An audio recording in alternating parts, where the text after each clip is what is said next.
Сәлеметсіздер ме, балалар? Математика сабағына қош келдіңдер.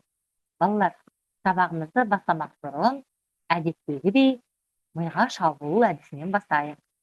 Қане, балалар, сіздерге мынандай бір ойынмен бастағым келіп тұр.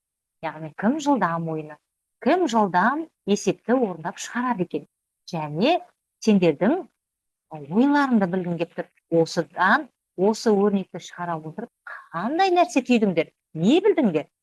Қане, бастайық. 8 қосылған 5, 13 азайтылған 5, 5 қосылған 8, 13 азайтылған 8, 9 қосылған 5, 14 азайтылған 5, 5 қосылған 9, 14 азайтылған 9. Өте жақсы, менің ойымша сендер жылдам орындарыңдар деген ойдамын. Енді осы өрнектен орындай отырып не байқадыңдар? Жарайсыңдар, балалар. Яғни қосу амалына кері амал берілген екен. Өте тамаша. Жақсы.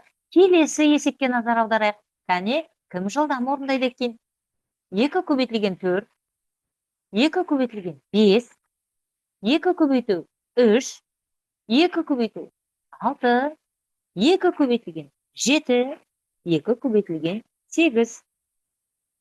Жарайсыңдар, балалар. Менің ойымша, бұл есептерді де сендер жылдам орындадыңдар деген ойдамын. Яғни көбейту кестесін жаттап алдыңдар деген ойдамын. Өте жақсы. Ал енді жақсылап тұрып назар аударып қарайықшы. Қосу амалына кері амал, ол азайту амал. Көбейту амалына кері амал, өте жақсы, бөлу амалы. Өткен сабақта біз көбейту амалын өттік, және оның компоненттерімен таныстық, солай ма? Жарайсыңдар. Ал бүгін, балалар, біз бөлу амалының компоненттерімен танысамыз, балалар. Балалар, ол үшін алдымен өткен сабақтағы көбейту амалының компоненттеріне сөзге түріп алайық. Кәне, бір қайталап алайықшы. Көбейгіш, көбейткіш, көбейтіндінің мәні. Өте жақсы, жарайсыңдар.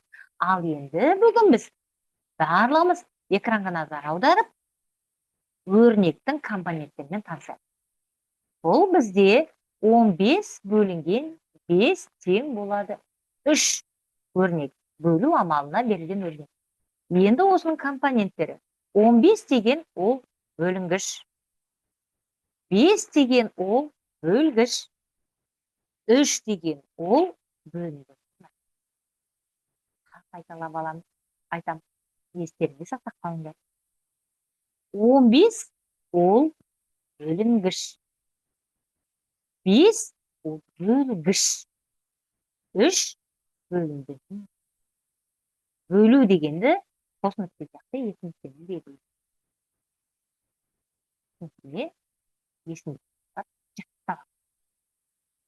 Қазір осыған байланысты біз есеп шығарып көрейік. Яғни барлығымыз жақсылап қарап отырайық. Ал өрнекті жаздық. Оқиық. Бөлінгіш 8-ге тең, бөлгіш 4-ге тең дейді. Ал енді қалай жазамыз? Бөлінгіш 8-ге тең, яғни 8. Жарайсыңдар. Бөлу. Бөлгіш 4-ге тең дейді. Нешені жазамыз? Өте жақсы. 4 деп. Тамаша. Бөліндінің мәні нешеге тең? Жарайсыңдар. 2. Өте жақсы. Тамаша. Келесі есеп. Бөлінгіш 10-ға тең, бөлгіш 5-ге тең дейді. Қалай жазамыз? Бөлінгіш неше дейміз? Өте жақсы. 10 дейміз. Тамаша. Жарайсыңдар. Бөлу. Бөлгіш неше? 5. Бөлгіш 5. Бөліндінің мәні неше болады? Өте жақсы. 2. Тамаша. Тағы бір қайталап алайық. 8 деген ол бөлінгіш, 4 деген бөлгіш, 2 бөліндінің мәні. Келесі 10 деген ол бөлінгіш, 5 деген бөлгіш, 2 деген бөлінудің. Жарайсыңдар балалар. Менің ойымша сендер дұрыс түсіндіңдер деген ойдамын. Өте жақсы, тамаша. Ал енді балалар, тағы да бір есеп бар. Ал енді тағы да жақсылап тұрып, назар аударып, тыңдап алайық.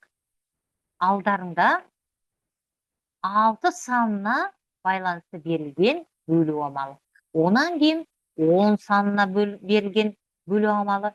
Одан кейін 8 санына берілген бөлу амалы. Әрбір амалдардың жоғары жақтарында сендерге түсінікті болу үшін геометрия фигуралармен көрсетілген екен. Ал қане енді осы амалдарды орындап көрейік. Бөлу 6 бөлу 2 дейді. Яғни 6-ны 2-2-ден бөлдік. Сендердің алдарында текшелер, қызыл түсті текшелер берілген. 6, 1, 2, 3, 4, 5, 6. Яғни 6 қызыл түсті текше. Оны 2-2-ден бөлдік. 2-2-ден бөлдік. Неше болады? Жарайсыңдар. 3 болады. Келесі 6-ны дейді 3-ке бөлдік. Яғни осы текшені, 6 текшені 3-ке бөліндіш. 1, 2, 3, 1, 2, 3. Нешеден? Өте жақсы. 2. Ал келесі 10 санына берілген есепті көрейік. Яғни 10 3 бұрыш берілген екен. 1, 2, 3, 4, 5, 6, 7, 8, 9, 10. Осы 10-ды 5-5-тен бөл. 1, 2, 3, 4, 5. Тағы да 1, 2, 3, 4, 5. Сонда неше қатар? 2. Яғни 10-ды 5-ке бөлгенде 2. Енді осы 10 деген санды 2-2-ден бөлдік. 1, 2, 3, 4, 5. 2-ге бөлсек 5 болады. Тамаша. Ал келесі 3-ші бағанда 8 санына байланысты бөлу амалы берілген екен. Онда дөңгелектер, түсті дөңгелектермен көрсеткен екен. Қан санаймыз? 1, 2, 3, 4, 5, 6, 7, 8. 8 санын 4-ке бөлдік. 1, 2, 3, 4. Тағы да 1, 2, 3, 4. Сонда неше-нешеден? 2-ден. Ал енді 8 санын, яғни осы 8 дөңгелекті 2-2-ден бөлдік. 1, 2, 3, 4. 2-2-ден бөлсек 4. Тамаша. Түсінікті болатын балалар. Ал енді осы бөлу амалының тағы да бір рет компоненттерін айтып шығайық. 6 бөлінгіш, 2 ол бөлгіш, 3 ол бөлінгінің бәрі. Дұрыс па? Жақсы. Келесіні ал бөлінгіш неше деп айтамыз? 10, бөлгіш 5, бөліндінің мәні 2. Келесі есепте бөлінгіш 8, бөлгіш 4, бөліндінің мәні 2. Түсінікті ма? Жарайсыңдар балалар. Менің ойымша сендер компоненттер жайында мағлұматтарды түсіндіңдер деген ойдамын. Яғни бөлу амалының компоненттерін түсіндіңдер деген ойдамын балалар. Тамаша, жақсы. Ал енді дәптерлерімізді ашып, бүгінгі күнді жазамыз. Қазір енді дәптермен жұмыс жасаймыз. Жаздық па? Ал кеттік. Математикалық диктант. Және кім дұрыс орындайды екен? Орындауға кірісейік. Іске сәт.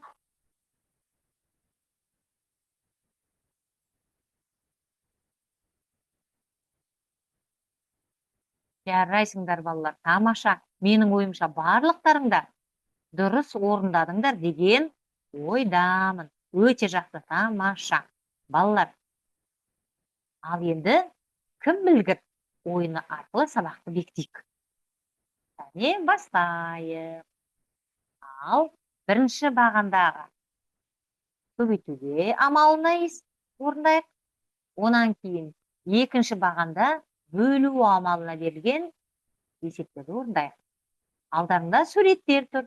Сол суреттердің орнына кәне қандай өрнектің мәні шығады екен? Соны жазайық. Кәне кім жылдам? Бастаймыз.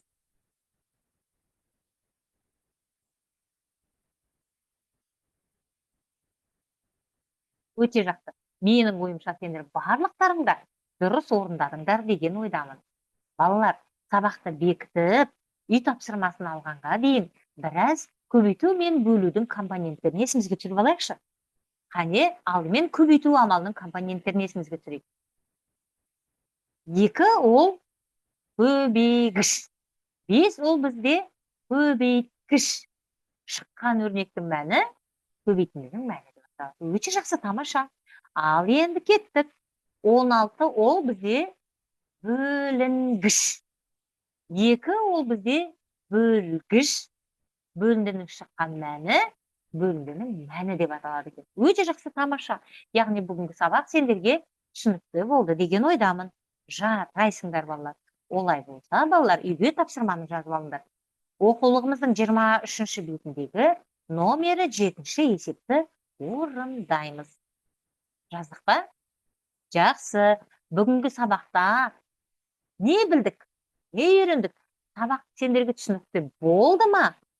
Ол үшін сендердің алдарыңда данышпан үкілердің бейнелері көрсетілген. Сол үкілерді белгілейік. Ал енді үкілеріміз бірі жасыл тақия киген, екіншісі қызыл тақия киген, үшіншісі көк тақия киген. Ал сабақты жақсы түсіндім деген оқушылар жасыл тақиялы үкіні белгілейміз. Түсінбей алдым деген оқушы болса, қызыл тақияны белгілейміз. Әлде болса ізденуім керек деген оқушы болса, көк тақияны белгілейміз. Ал менің ойымша сіздер барлықтарыңызда сабақты жақсы түсіндіңдер деген ойдамын. Барлықтарыңызда жасыл тақиялы үкіні белгілейсіздер деген ойдамын. Олай болса бүгінгі сабағымыз аяқталды. Келесі сабаққа кездескенше дейін сау, сәлематта болыңдар.